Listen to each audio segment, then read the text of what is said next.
ሰላም ያገሬ ልጆች እንዴት ናችሁ? ዛሬ የሱፍ ወተት ላዘጋጅ ነው። ጾም ገባ እንግዲህ አሁን የሚጠጣው ሱፍ ነው።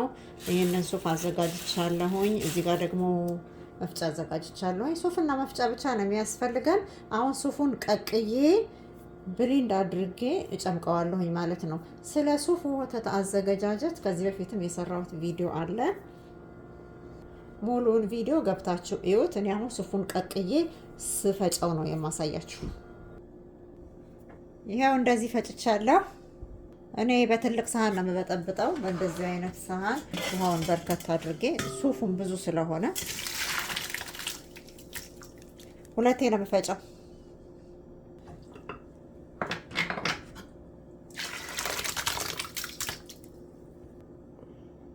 አሁን ላጠል ነው። እንደምታዩት ቆንጆ ሆኗል። ያው ሱፍ መቀቀል ሁሉም ሰው ያውቃል ብዬ ነው። ሱፉን ስቀቅል ምናምን እንዳይራዘም ቪዲዮ ብዬ ነው። ከላይ የጠለለውን እንደዚህ እየቀዳሁኝ ከዛ በኋላ ውሃ እየሞላሁ ነው ማጠለው።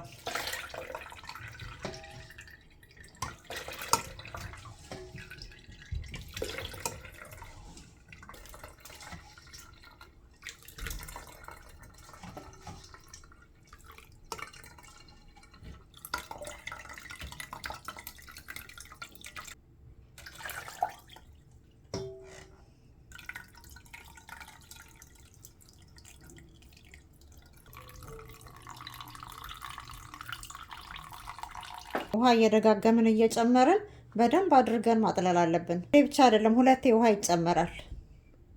እኔ እንደዚህ ጨምቄ ያለሁኝ 3 4 በደንብ ውሃ እያደረግን የተቀቀለው ሱፍ ላይ 3 4 ነው የምንጨምቀው። አንድ ጊዜ ብቻ አይደለም የሚጨመቀው። ከዛ በኋላ ያው እንደዚህ ይሆናል። ይሄን መድፋት ነው በቃ፣ ምንም አይሰራልንም።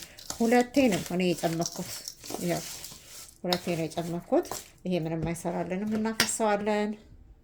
ቆንጆ ነው የሆነው። እንደምታዩት ይሄው እርጎ ነው የሚመስለው፣ ወተት ነው የሚመስለው። ይሄ ለጾማችን ለመጠጣት ምግብ እየበላን ቆንጆ ነው። እኔ አሁን ፍሪጅ አስቀምጠዋለሁኝ። የተለያየ ነገር ጨምረን መጠጣት እንችላለን። ስኳር፣ ጨው፣ ቁንዶ በርበሬ መጨመር እንችላለን። ነጭ ሽንኩርት መጨመር እንችላለን። ምንድነው ደግሞ ከዛ ሌላ አብሽ፣ ኮረሪማ፣ ዝንጅብል ምንፈልገውን ነገር እዚህ ውስጥ ጨምረን መጠጣት እንችላለን። እኔ ጨው ጨምሬ ትንሽ ደግሞ ዝንጅብልና ነጭ ሽንኩርት ቁንዶ በርበሬ አድርጌ አሁን ፍሪጅ ከተዋለሁኝ። እስቲ ይቀመስ። በጣም ምርጥ ነው። በጣም ይጣፍጣል። ሲናመንም ጨምረን መጠጣት እንችላለን። እኔ እንደዚህ አይነት እቃዎች እየሞላን ማስቀመጥ፣ በጠርሙስም ካለን ትልቅ ጠርሙስ እኔ እንደዚህ ለአንድ ጊዜ የሚሆን ነው እንደዚህ የማስቀምጠው። እንደዚህ አድርገን ከድነን እናስቀምጥና ለአንድ ጊዜ የሚሆነንን እያወጣን ከሰኞ እስከ አርብ በቃ ይሄንን መጠቀም ይቻላል። ቅዳሜና እሑድ አዘጋጅተን ጤና አዳምማ ካለን በቃ በጣም ቆንጆ ነው። እኔ ጤና አዳም ፍሬ ነው የምጠቀመው። ጤና አዳም ደግሞ ቅጠሉን ካላችሁ ቅጠሉን ተጠቀሙ።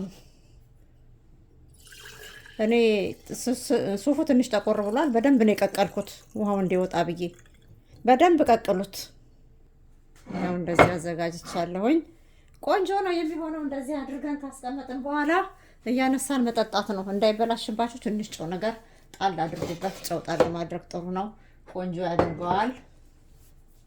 ትንሽ ጨው የምትፈልጉ ጨው፣ ስኳር የምትፈልጉ ስኳር አድርጉ። እኔ ትንሽ ጨው ነው ጣል ማደርግበት። እንደዚህ ላዩ ላይ ነስነስ አድርግና ከድነዋለሁኝ። ነጭ ሽንኩርትም አደርግበታለሁኝ። ትንሽ ደግሞ የነጭ ሽንኩርት ዱቄት ነው ማደርግበት፣ ሳይበዛ ትንሽ ለቃናው ነው። ሲቀመጥ በደንብ ይብላላል። ትንሽ ቀረፋ ደግሞ ላደርግበት ለቃናው። ሽታው ቆንጆ ነው። ቀረፋም ትንሽ ብን አድርጉበት ከመክደናችን በፊት ማለት ነው። ከዛ በእነዚህ በራሳቸው ክዳኖች እንከድናቸዋለን። ክድን አድርገን እኔ አሁን ይሄ ለ4 ቀን የሚበቃ ነው ያዘጋጀሁት። ለ4 ቀን የሚበቃ እያነሳሁኝ ፍሪጅ አስከትና በቃ እያወጡ መጠጣት ነው። መፈትፈት እንችላለን። ለፍትፍትም ይሆናል።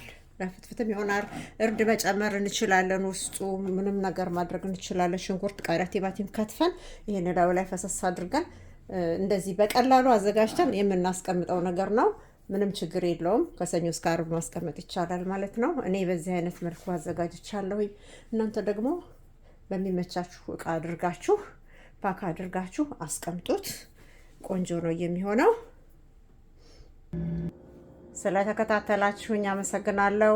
ላይክ አርጉ፣ ሰብስክራይብ አርጉ፣ ሼር አርጉ። ኮመንት ካላችሁ ደግሞ ኮመንት ላይ ቀጥሎ ምን እንደምሰራላችሁ ጻፉልኝ። አመሰግናለሁ ቤተሰቦቼ፣ ደህና ዋሉ።